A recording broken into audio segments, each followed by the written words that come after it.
Debate లో madam ఏం చెప్తారు? రిజల్ట్ చూస్తే మీకు ఏమనిపిస్తుంది? బీజేపీ కాంగ్రెస్ రెండు చెరి సమానం పంచుకున్నారు, బీఆర్ఎస్ అయితే జీరోగా కనిపిస్తుంది. ఏమనిపిస్తుంది రిజల్ట్ చూస్తే? మనకు ఎలక్షన్ ఓటింగ్ అయిన సరళిని మాకు ఒక ఆలోచన అయితే వచ్చేసింది ఆ రోజే.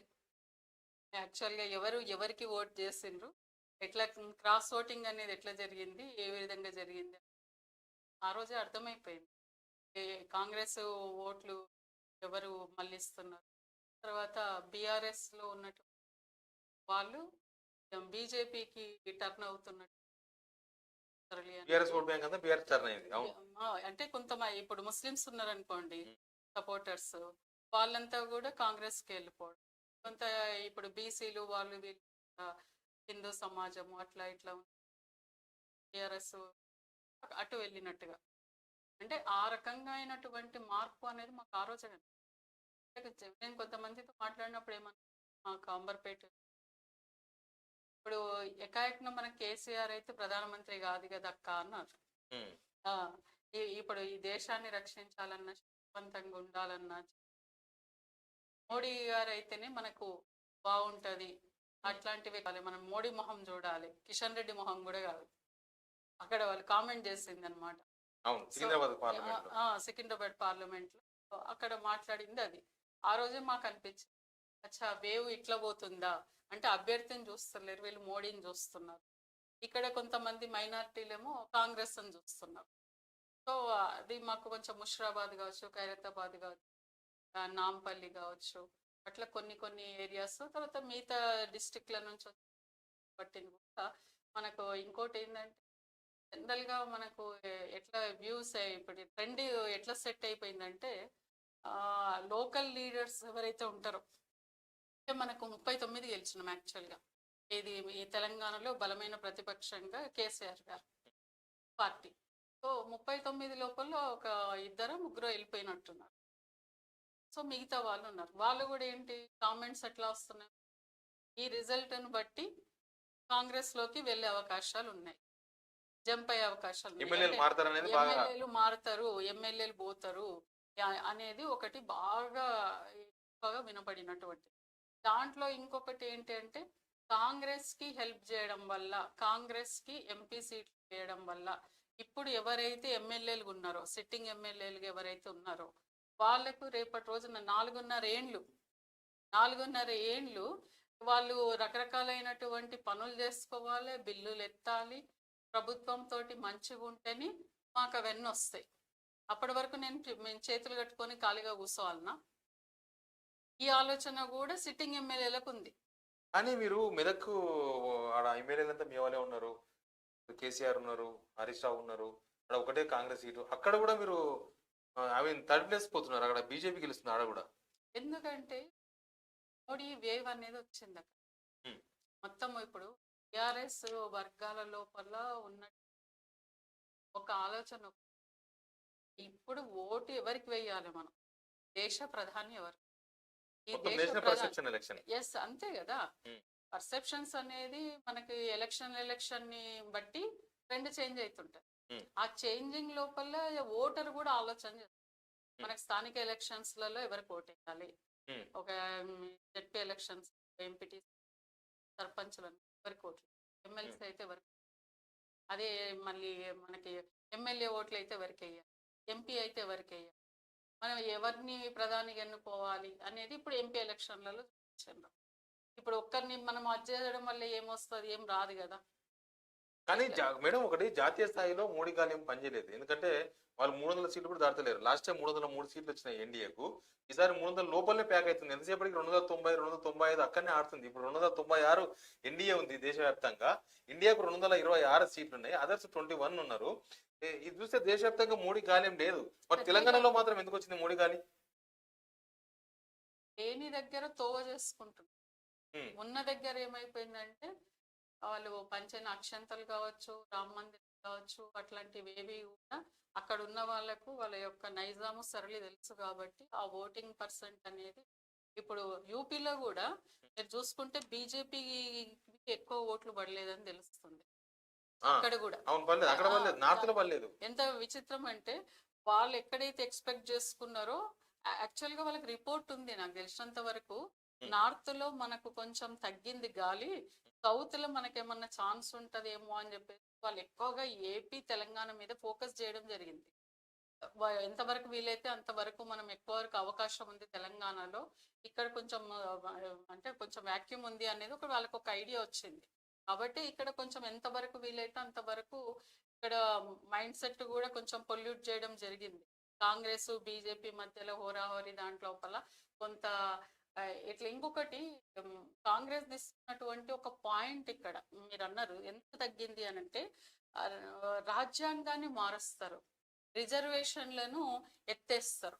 అంటే బడుగు బలహీన వర్గాలలో ఎస్సీ ఎస్టీ బీసీ అంటే ఓబీసీలు ఏదైతే మైనారిటీలు వీళ్ళందరి యొక్క మైండ్ల లోపల ఒకటి వచ్చి పడి కూర్చున్నది.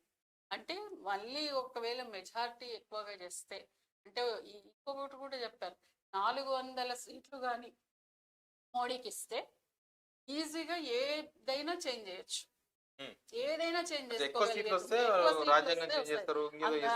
అందుకని కొంచెం తగ్గించడానికి ఎంతవరకు వీలైతే అంతవరకు ప్రయత్నం చేసిండ్రు.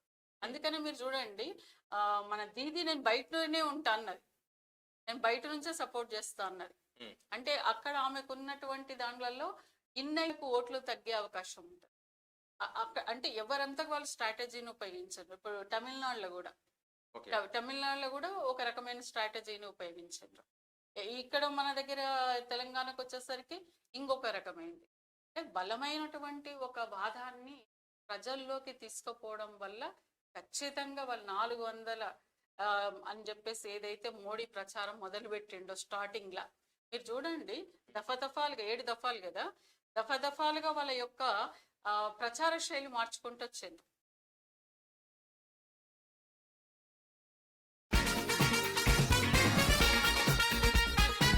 Get minimum 70% off on mango.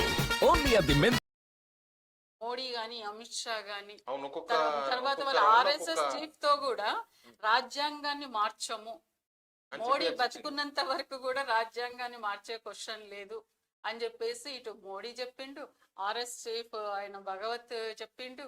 అంటే ఇంత మంది కూడా భయపడేటువంటి పరిస్థితి వచ్చింది అక్కడ.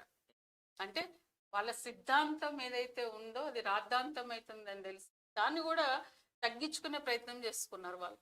అసలైనటువంటి బీజేపీ ఏ రకమైనగా మాట్లాడుతుందో అది తగ్గించే అవకాశం కనిపించింది. ఇప్పుడు ఫిగర్ అయితే కనిపిస్తుంది 296 ఎన్డీఏ కనిపిస్తుంది, ఇండియా టీం 226 కనిపిస్తున్నది, అదర్స్ 21. అయితే ఇక్కడ ఇండియా టీం వాళ్ళు ఒక పని చేస్తున్నారట, బీజేపీతో అలయన్స్ లో ఉన్న ప్రాంతీయ పార్టీలతో ఆల్రెడీ బేరసారాలకు దిగిండ్రు, వాళ్ళతో మాట్లాడుతున్నారు. ఇంకా బీజేపీ కొసకోస ఉంది కదా 296 అంటే కొసకోసనే, కాబట్టి వాళ్ళందరినీ తమ వైపు గుంజే 226 అంటే రంగంలోకి దిగిండన్న సమాచారం అయితే వస్తుంది. మరి ఏం జరుగుతుంది దేశంలో? చంద్రబాబు నాయుడు కూడా కలుస్తున్నాడు కేసీ వేణుగోపాల్, మాట్లాడడానికి అవకాశం. ఇండియా టీమ్ లో ఉన్నారు కదా వాళ్ళంతా, ఎన్డీఏ టీమ్ లో ఉన్నారు వాళ్ళు, ఇండియా టీమ్ ఉన్నారు కాబట్టి ఇండియా టీం తీసుకురావడానికి చంద్రబాబు హ్యాండ్ ఇస్తాడా?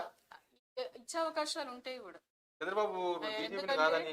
ఎందుకంటే వాళ్ళకి పోలవరం ఒకటి, తర్వాత రెండోది వచ్చేసి అది ఉక్కు ఫ్యాక్టరీ, దానికి సంబంధించింది ప్రైవేటైజేషన్, ఇవి కొన్ని ఉన్నాయి ఇంపార్టెంట్ థింగ్స్. ఏవైతే రాజధానికి సంబంధించినవి కానీ ఏవైనా కూడా ప్రాంప్ట్ గా ఓపెన్ గా మోడీ దగ్గర నుంచి వీళ్ళకి ఎక్కడ కూడా అంటే ఇప్పుడు చాలా వరకు మనకు పవన్ కళ్యాణ్ కూడా ఎవరు కూడా వెళ్ళి మాట్లాడే పరిస్థితి లేదు మోడీ దగ్గర. సో మనం ఫ్లెక్సిబుల్ గా ఉండడానికి అవకాశము, ఫ్రీడమ్ గా ఉండే అవకాశము, ఈజీగా మనకి ఏదైనా ఉండే అవకాశము ఇండియా కూటమిలో ఉండే అవకాశం ఉందనుకోండి. చెప్పలేం రాజకీయంలో ఏమవుతుంది. ఇప్పుడు ఎవరికైనా కూడా అధికారం అనేది ఇంపార్టెంట్, అధికారం అనేది శాశ్వతం కూడా కాదు. కాబట్టి ఇటునున్న వాళ్ళు అటు గోపీలు అటు నుంచి ఇటు నుంచి అటు జంప్ అవుతారు అవ్వరు అనేది కూడా మనం ఏం చెప్పలేం. ఈవినింగ్ వరకు ట్రెండ్ ఎట్లా సెట్ అవుతుందో మనం చెప్పలేము. మేడం ఇప్పుడు ఏపీ రిజల్ట్స్ ఎట్లా చూస్తారు? ఏపీ రిజల్ట్స్ మొత్తం ఉల్టా పల్టా అయిపోయింది. చంద్రబాబు కూటమి ఆల్మోస్ట్ అయిపోయింది. వాళ్ళు వైసీపీ సీఎం ఆఫీస్ కూడా ఆధీనంలోకి తీసుకున్నటువంటి చంద్రబాబు నాయుడు అట. మరి ఎందుకంటే రిజల్ట్ వచ్చింది ఏపీలో? అసలు 100 సీట్లైనా పక్కా వస్తాయి అనుకున్నారు కదా జగన్ కి. లేదు అక్కడ మామూలుగా ఉన్నటువంటి వాళ్ళతో లోకల్ వాళ్ళతో కూడా బాగా పరిచయాలు, వాళ్ళతో మాట్లాడినప్పుడు వాళ్ళు చాలా వరకు ఏం చెప్పారంటే యూత్ అంతా కూడా హైదరాబాద్ లో వచ్చి వర్క్ చేస్తున్నాం, అవును. శ్రీకాకుళం నుంచి అవును. అంతా వచ్చి ఇక్కడ వర్క్ చేస్తున్నాం. రెండోది పోలవరం ఇప్పటి వరకు కంప్లీట్ అవ్వాలి. తర్వాత దేశంలో ఎక్కడ కూడా రాజధాని లేని స్టేట్ మేడం, మాది మాత్రమే ఉంది. సో కాబట్టి మాకు ఇవన్నీ ప్రాబ్లమ్స్ ఉన్నాయి. ఇక్కడ ఇంకొకటి కొన్ని చెప్పలేని ప్రాబ్లమ్స్ కూడా ఉన్నాయి మాకు. వాటి నుంచి కూడా మేము బయటికి రావాలి అంటే మాకు అధికారం మార్పిడి జరగాల్సిందే అన్నారు వాళ్ళు. ఓకే. కాబట్టి వాళ్ళు చాలా స్థిర నిర్ణయంతో మరి ఇన్నిగానం ఒక్కొక్క ఇంటికి 50,000 60,000 నగదు కూడా ఇచ్చిండంట కదా. మరి జగన్ మీ అందరికి ఇంతగానో అమ్మ ఒడి అదని ఇదని పిల్లలకు మరి ఇంతగానం చేస్తే అది మామూలే. కాకపోతే దానికన్నా కూడా మార్పు అనేది చాలా అవసరము. ముఖ్యంగా మాకంటూ ఏదీ లేనటువంటి ఒక నినాదం వివాదం మా దగ్గర మెయిన్ గా అక్కడ రాజధాని లేకపోవడం ఒక పెద్ద ప్రాబ్లం, చాలా పెద్ద ప్రాబ్లం అండి. ఇప్పుడు రాజధాని ఉంటే వాళ్ళకి ఎన్నో రకాలైన సౌకర్యాలు వచ్చేటివి, ఓకే, అక్కడ సౌకర్యాలు వచ్చేటివి. తర్వాత ఏదైనా కూడా విద్య ఉద్యోగం అనేది చాలా ఇంపార్టెంట్, ఆరోగ్యం ఇంపార్టెంట్. రెండోది శాశ్వత భవనాలు అనేది ఇంపార్టెంట్. ఇప్పుడు శాశ్వత భవనాలు లేకపోవడము వల్ల అసలు అధికార గణమంతా కూడా ఎక్కడ కూర్చుంటది, ఏం చేస్తారు, అలా ఒకటి అక్కడ వీక్ ఇక్కడ వీక్ ఎక్కడ పెడతాం అక్కడ పెడతాము అని అంటే ఏం లాభం. నువ్వు సౌలభ్యం కోసం జిల్లాలు ఏర్పాటు చేసుకోవచ్చు, రాజధాని పెట్టుకొని ఆ తర్వాత సౌలభ్యం కోసం కొంచెం జిల్లాలను పరిధి పెంచుకొని నువ్వు ఈజీగా డీసెంట్రలైజేషన్ చేసుకోవచ్చు, ప్రాబ్లం లేదు. కానీ నువ్వు రాజధాని లేకపోవడం ఏంది అసలు? అది బాగా ఎఫెక్ట్ పడ్డది. 3 రాజధానులు ఏంటి అసలు? జనాలు అదే భయపడ్డారు. మళ్ళీ కూడా స్టేట్మెంట్ ఏమిచ్చిండు, నేను సీఎం అయితే వైజాగ్ నుంచి, అది చాలా తప్పు. నేను పొరపాటు చేసినా నేను కరెక్ట్ గా నేను ఇక్కడ నుంచే పరిపాలిస్తా అని తగ్గించుకొని మాట్లాడి ఉంటే చేస్తుంటే అది పదవులతో మాత్రమే మాట్లాడిండు, పదవుల కోసం. కడుపులో నుంచి రాలేదు జగన్ కి, అట్లాంటి నినాదం ఏమీ లేదు జగన్ దగ్గర అనేది కూడా బాగా ప్రబలంగా పోయింది. Okay, thank you madam me opinion చెప్పినందుకు. ఇది మొత్తానికైతే